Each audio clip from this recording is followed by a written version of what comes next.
When I was going to sleep that night, I knew that I probably won't come and meet my son again. So I said all the things that I needed to say. I said a lot of things. And we said goodbye to him in a very special way.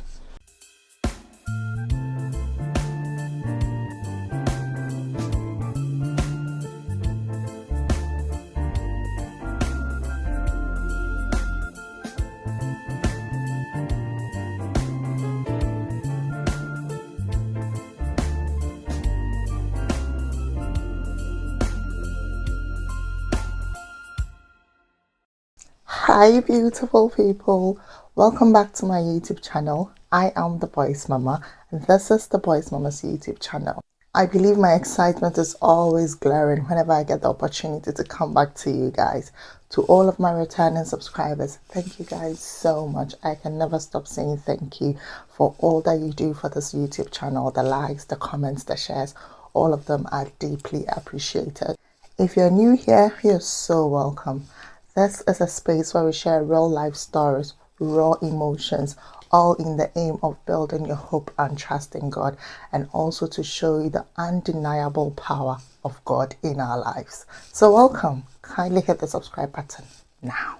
So far, I have shared how God, through His infinite mercy, helped me to get pregnant when it seemed impossible because of a diagnosis I received. How He carried me throughout the pregnancy journey, the unexpected but very necessary circumstance I had to undergo, up to the heartbreaking moment when my waters broke and I needed to go into labor. All of this are right here on this channel, and I've also created a playlist which is going to make it very easier for you to access the videos. So don't worry if you've missed any of them. Today, I'm taking you through one of the hardest chapters of our journey, our NICU story. At just 26 plus 6 weeks, the boys had been born and our life turned into a maze of beeping monitors, prayers, and a true test of faith. This isn't just a NICU story, it is a God story. One of miracles, heartbreaking news, and moments we thought would never face as first-time parents. So feel free to grab a tissue, a blanket, and brace yourself as we step into this part of the story which requires the kind of hope that you only find when everything else is falling apart.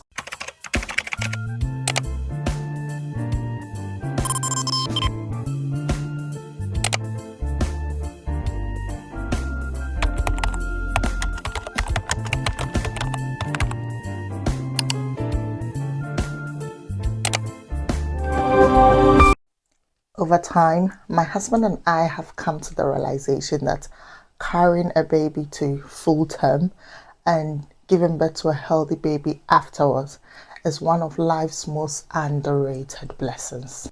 A full-term pregnancy isn't just a norm, it is grace.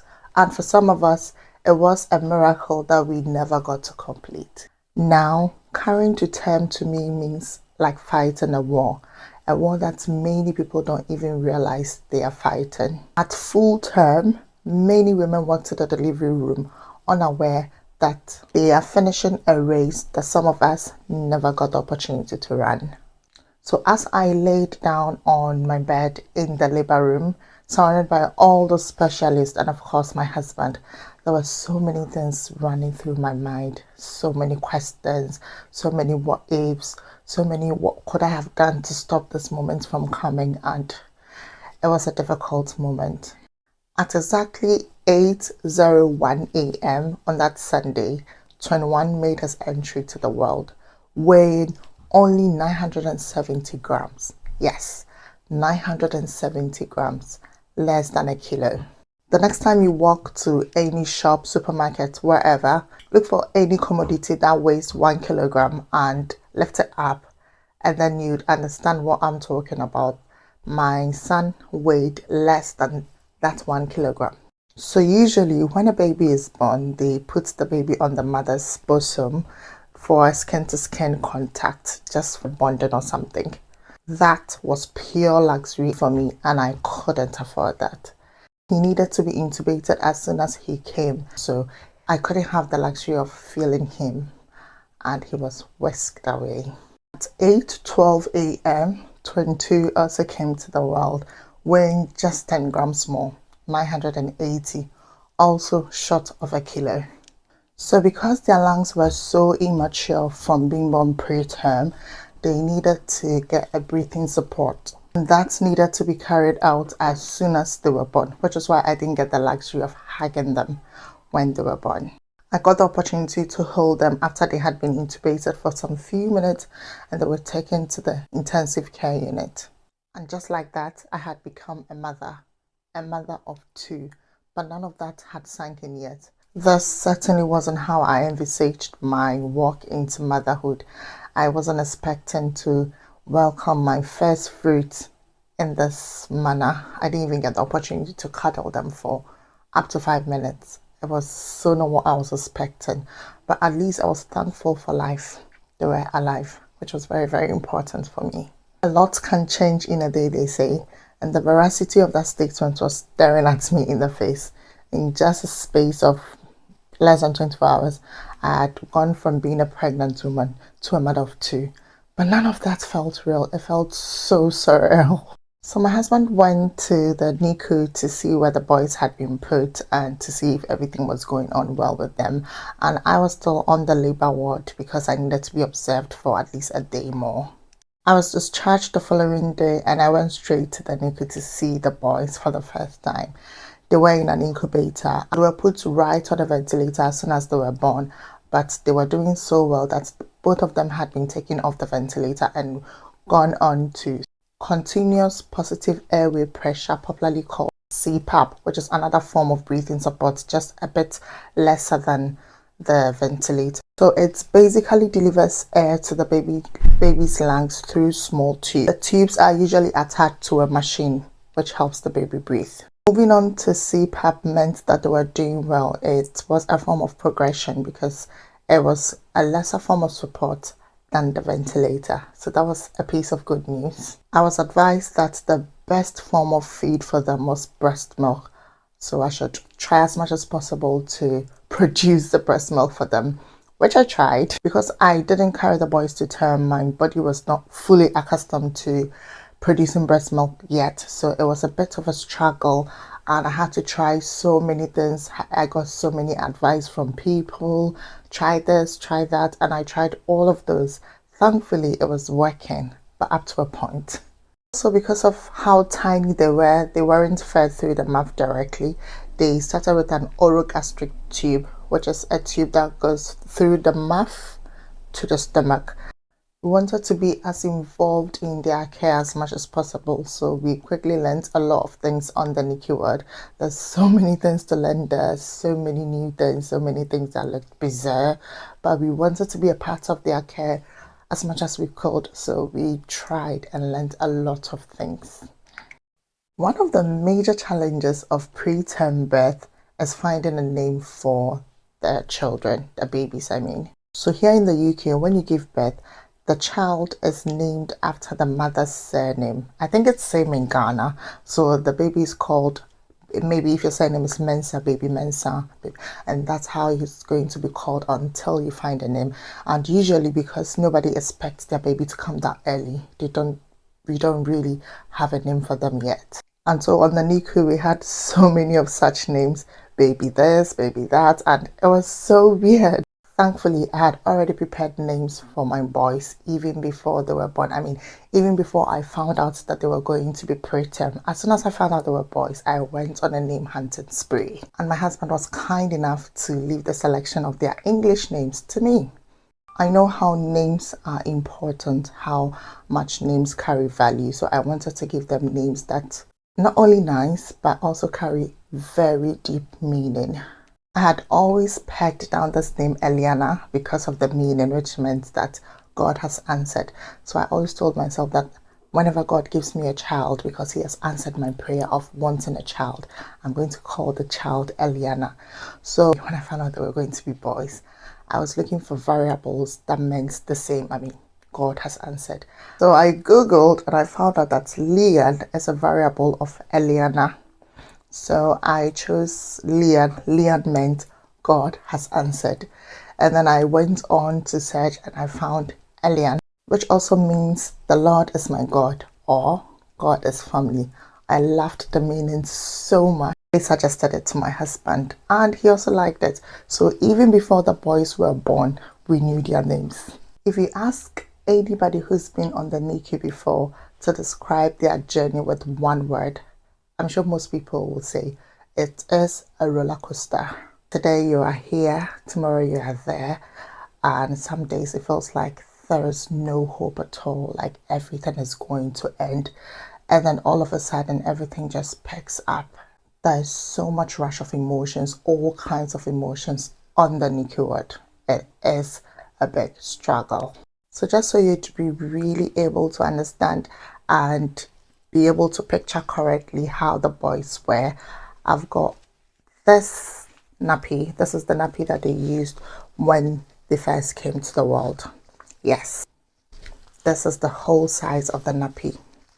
I don't know if it has a size.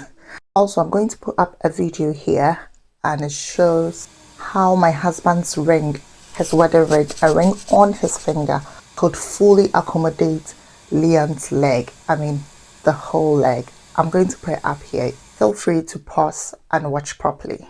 This is also the BP cuff that they used. Yeah, this is what they used to check their BP. So this goes around their arm like this.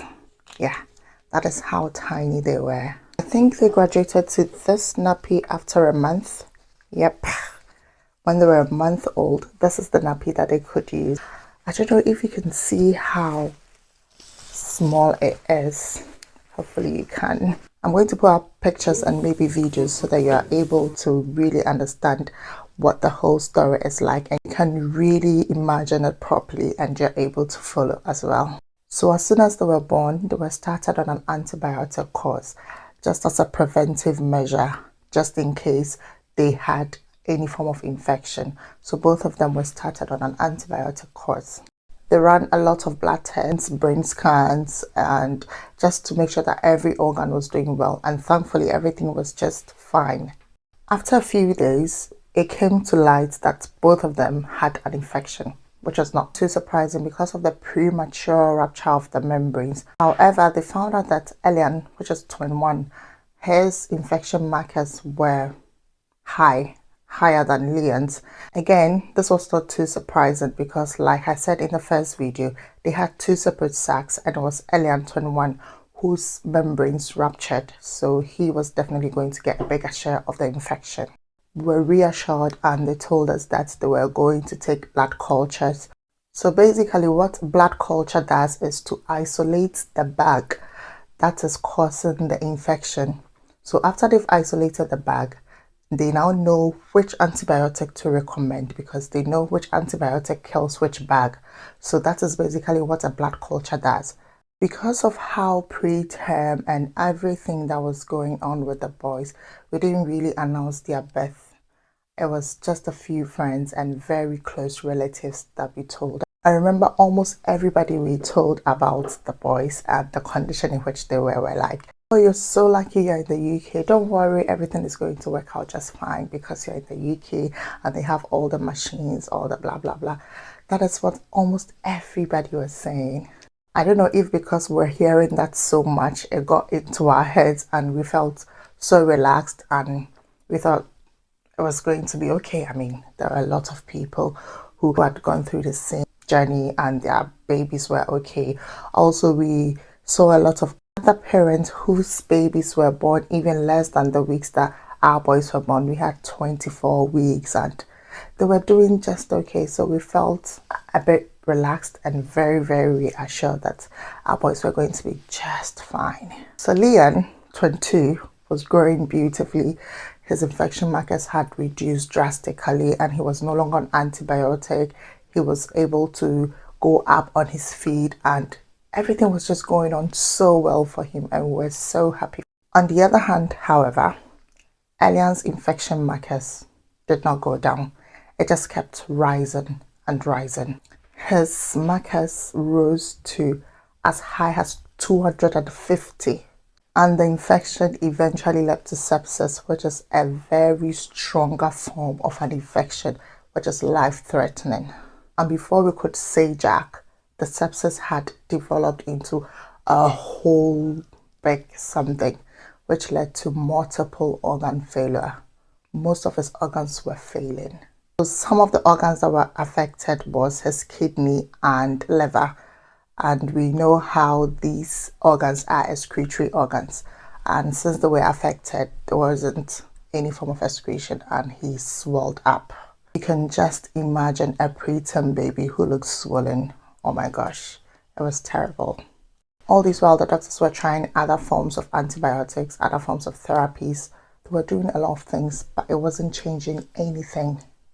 The doctors at a point got tired, fed up. I mean, they were doing everything they know how, everything that they thought was going to help, but it wasn't changing the situation and it was getting worse. So one day they called us. So in the NICU, once you are called to a certain room, then you know that you're going to be hit with bad news. Nobody wanted to go to that room. So after the ward rounds one day, the doctors invited us to that room, which meant bad news. So they told us that they had tried everything that they know how to do. I mean, every drug, every therapy, everything, literally everything. But it wasn't changing the situation. It was rather getting worse. And so they were urging us to sign a document to indicate that they should stop intensive care. That meant that they were giving up on him because, I mean, they've done everything. They don't know what else to do. So they were just going to leave him to die in peace. There were two doctors. So the other doctor also said that it was impossible for him to survive because at this rate, he was definitely going to die. And even if he doesn't die, he was going to be like a vegetable. Literally can't do anything for himself, like vegetable. So they would really urge us to go ahead and sign that document. I couldn't hold back my tears. It was such a hard time for me. I could just not imagine losing my son. That was my first child. Part of me actually sided with what the doctors were saying because every day I go there, stand by the incubator, and I see how much he's suffering. Like he's literally struggling to breathe, struggling to raise his hand. Like going there was torture for me. Looking at him was so hard. It was so clear that he was suffering.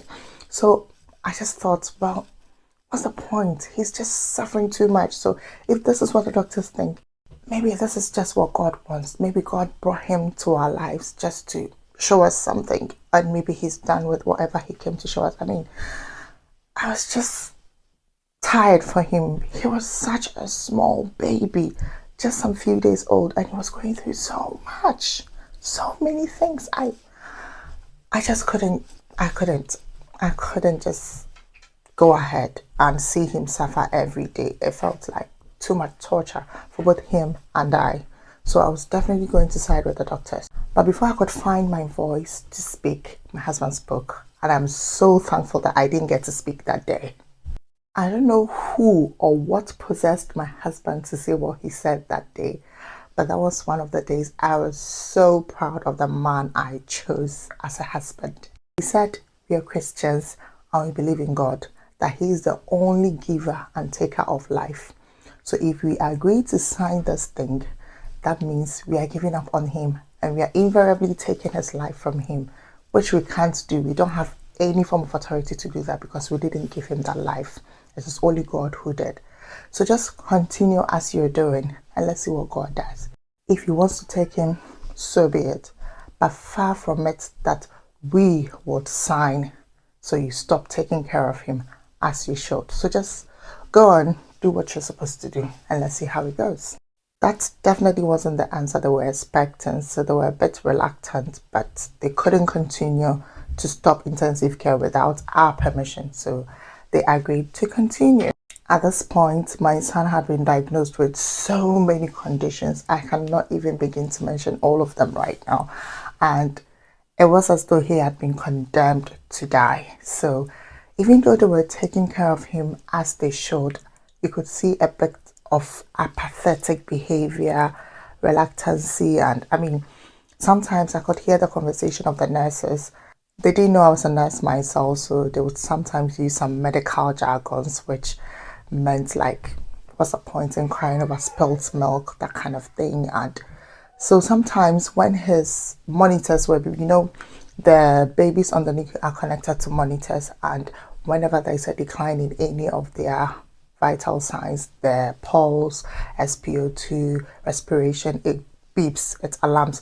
So it got to a point when my son's monitors was alarming. Nobody came to see what was going on because in their head they're like, I mean, he's going to die anyway, so what's the point? This was one of the hardest phase of my life. The first few days of being a mother was terrible and it was so overwhelming. There were times that I blamed myself for not being able to carry the boys to term. I mean, if my body, my cervix was competent enough, then we wouldn't have gotten here. So some close friends and relatives who knew of the boys' existence would call and try to encourage me and uplift me, and they would go like, oh, you're lucky, there's two of them and one of them is doing well, so you don't have to cry too much, think about the other one. And whenever I heard that statement, I know that they were saying all of those things to uplift me and to cheer me up, but I did just the opposite. It made me angrier. Like, why would God give me two if he was going to take one anyways? And why would you even say that I'm lucky I have two and one is going? Why should you even equate luck to a child who is dying? I mean, it didn't make sense to me, but I know they were saying with good intentions, but it did just the opposite for me. So Elian was still retrogressing, and it was so clear that the boy was going through a lot. So they used to do a blood test to check his infection markers every day. And because he was such a tiny baby, they used to prick his feet. And because they did it every day, you could see the indentation of the pricks on his feet, like so many little holes on his feet. It was so constant and frequent that at a point when they pinched him with a needle, he didn't even flinch. I mean, he had gotten used to the pain. I remember so well on one of those days, I went to see him in the morning. So we had an accommodation on the hospital, and so it was just a walk away from the NICU. So we'd go and sleep, and then in the morning we'll come. And Elian and Leon were in different rooms, so we'd go and see Leon for a short while because he was doing so well, and then we spent a lot of time with Elian. What we'd usually do is my husband goes to Leon, I go to Elian, and then after a while we swap over. So on one of such days, we went to see him, and I went to Elian. I saw him lying there, and I was moved to tears. I mean, he looked literally lifeless. But some way, somehow, whenever he hears that you are around, like somebody's around, he tries to lift his hand, open his eye, and all of that felt like a lot of work for him. And it was so difficult looking at him going through all of that. On this particular day, he wasn't doing so well at all. His blood gas wasn't good. His infection markers were still rising. His kidney was still failing. His liver wasn't doing good. Everything, all the bad things were happening to him on that day. So they felt that he was going to definitely die that day. I actually overheard the nurses talking about it and saying how strong he's been to have held on till now. They were saying with medical jargons, but they didn't know I was a nurse, so I understood everything clearly. I told myself, if my son is going to die today, there's no way I'm leaving here. I want to witness when he goes. I want to be there when he goes. I want to hold his hand when he's going. Like, I wanted to be there. So I was not going back to the accommodation at all. So I was literally standing over him, holding on to his hand in the incubator and singing all this time, crying. And I was saying so many things. I was telling him how proud I am to have been his mother for this very short while, how I was never going to forget him, how I was going to make sure his twin brother knows all about him. It was such an emotional time, and I was just telling God to receive his soul and give him eternal rest because he has suffered too much on this very short period that he's been on earth. My husband came and tried to convince me to at least go and have lunch and come back. I said no because I didn't know when he was going to die, but I wanted to be there when he's going. So my husband went to the accommodation and had a bit of rest and came back almost immediately. and he came to meet me in the exact same position, and we both prayed for him. This was one of the saddest days of our lives as parents. We actually sang God Be With You Till We Meet Again, and we both said a farewell prayer for him. It was so emotional. We waited till the evening, still nothing happened, and we had to go and sleep. So when I was going to sleep that night, I knew that I probably won't come and meet my son again. So I said all the things that I needed to say. I said a lot of things, and we said goodbye to him in a very special way, and we went to sleep. That night, I stood in front of a mirror and talked to God as if he was standing right there in front of me. I told him, you have said in your word that who is a father whose child will ask for bread and they'll give him stone? They would ask for meat and you give him a snake.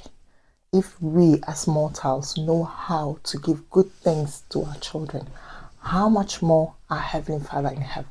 So Father, I am committing that child in the incubator to you. That child whom everybody has condemned. That child that everybody says he's going to die. I'm committing that child to you, God. That you are my Heavenly Father and you know how to give me good things. So this is a gift that you've given me, and I decree and declare that it is a good thing. So it is either you are taking that boy's life or you're going to make him whole again. I said this 7 times while standing in front of the mirror. I don't know how I slept that night, and I woke up eagerly to go and see what had happened, because I believed so much in the prayers that I said the previous day. So when we were going to see him, even before we reached his bedside, I was craning my neck to see if I could see the numbers on his monitor, if I could see the straight line, if I could see if he had been changed. If there was another person in his place. I went straight there and I found him there as if nothing had happened. He hadn't gotten better, but he was looking okay. To me, better than I saw him, because I wanted to believe that my prayers were going to work. On ward rounds, the doctors again told us that at this point, they would advise us to invite our pastor over to pray for him. And if we were Catholics, they should baptize him, because they don't know what else they can do at this point. And so he needed only God. So we invited our pastor to come over, and because we're Adventists, we wouldn't baptize him but would anoint him. And we arranged with the pastor, and he was more than happy to come, and he said he was going to come the following day. Our pastor came, and when he saw him, he was also a bit broken-hearted, but he wanted to be strong for us, because obviously he needed to encourage us, not the other way around. And he told us a story about how God had done a miracle in his own life, and gave us a testimony of how God saved a child that doctors had literally rejected and condemned to death. So it was very encouraging for us. And then we got to the point where he was going to anoint him. So he asked us as parents that we should imagine that God is right here with us, and he's asking us, what do you want me to do for you? What do you want me to do for your son? I was asked the question first, and I didn't know the answer to give. Truthfully, I was torn between saying God should just take him so he rests, because he had been through so much. And looking at such a young child, he wasn't even up to a month, and he was going through all of those things.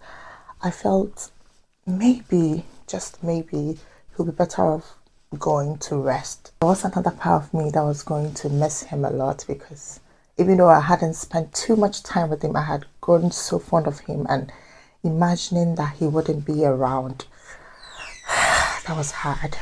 So I didn't know what to say. I just said, may his will be done. Whatever he deems fit, let him do it for us. He is the author and finisher of our faith, and He's told us that everything that He does for us is meant for our good. So His will should be done. My husband also copied my answer and said the same thing. He added a few lines to it just to embellish it so it looks like his own. I knew he was just stealing my answer. And Pastor told us that he was going to anoint him now, and that there are two things that usually follow an anointing. He would either get better or he would die.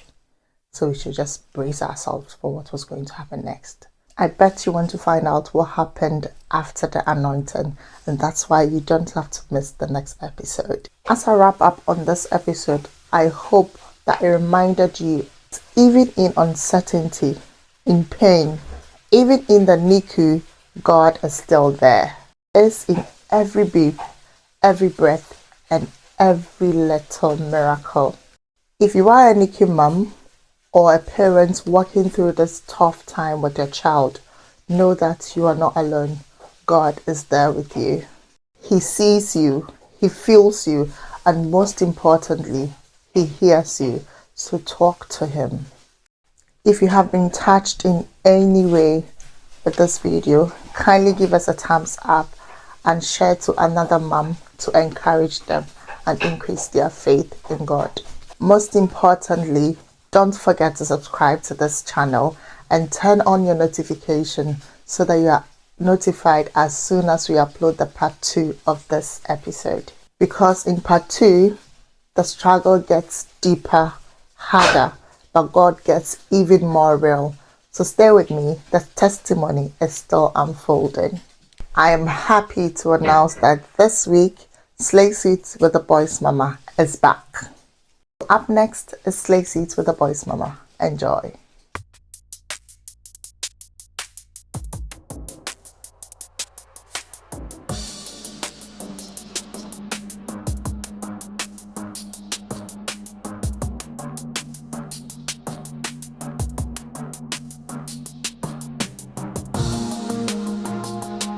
Slay Seat with Boys Mama.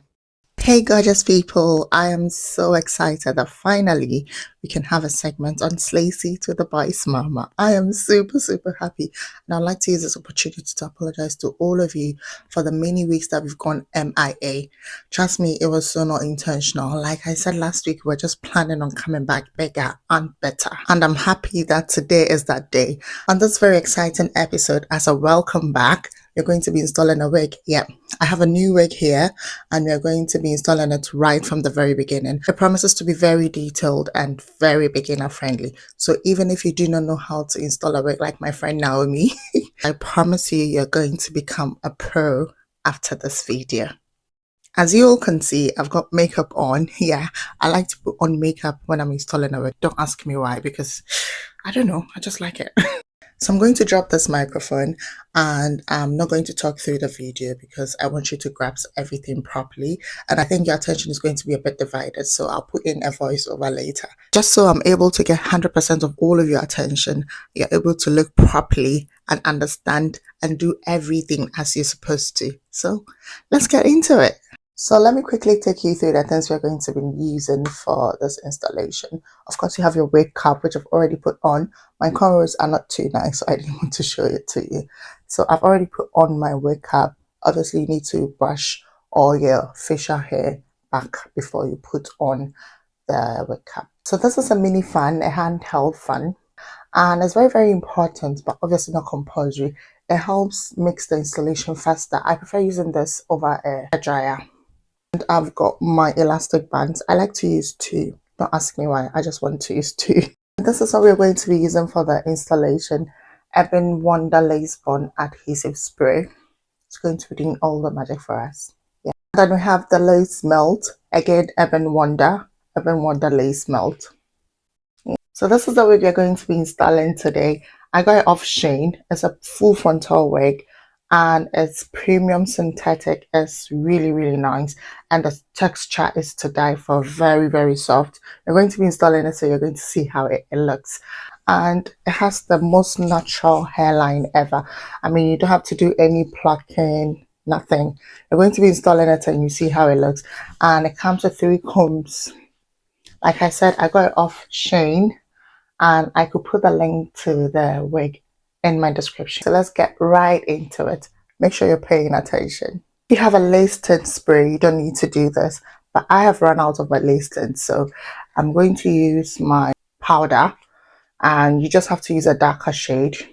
So I'm going to use this one, and then I'm going to coat it with my foundation. What I tend to do is that I make sure that I coat it just a little above the hairline, just to make it more realistic. So you don't just end where the hairline is, just a little above the hairline, just a little bit. That's it. If you have the lace spray, you just, and then you're done. So here I am putting on the wig, as you can see. There are certain things that are going to be very difficult to explain, so you just literally watch and learn. Just for easy installation, I have had to clip the hair back, and this is me spraying the got-to-be spray all over my forehead where I want the wig to sit, using my hand fan to dry it until it's tacky. Then I'll go for another round of the spray just to make the installation last a lot longer. You don't have to do it if you want to take off the wig as soon as you're done. So again, you wait for it to get tacky, and then you can put on your wig, just as I'm doing. Now I'm just trying to make sure that the wig is very comfortable around my ear. Sometimes you'd have to cut some of the lace just to make sure that it's really comfortable around your ear. But this one fits perfectly, so I don't need to cut any excess. Now I'm putting on the band just to enforce the hold. And like I said early on, I love to put on 2 bands. Again, don't ask me why, because I don't know. After a few minutes, I take off both bands, and that's how it's looking now. So my scissors is already zigzag, so I don't need to do any sort of maneuvering. I just cut in a straight line and I'll get the zigzag effect that I want. That side of the lace didn't go down well, so we're going to put a lot more of the glue, the spray.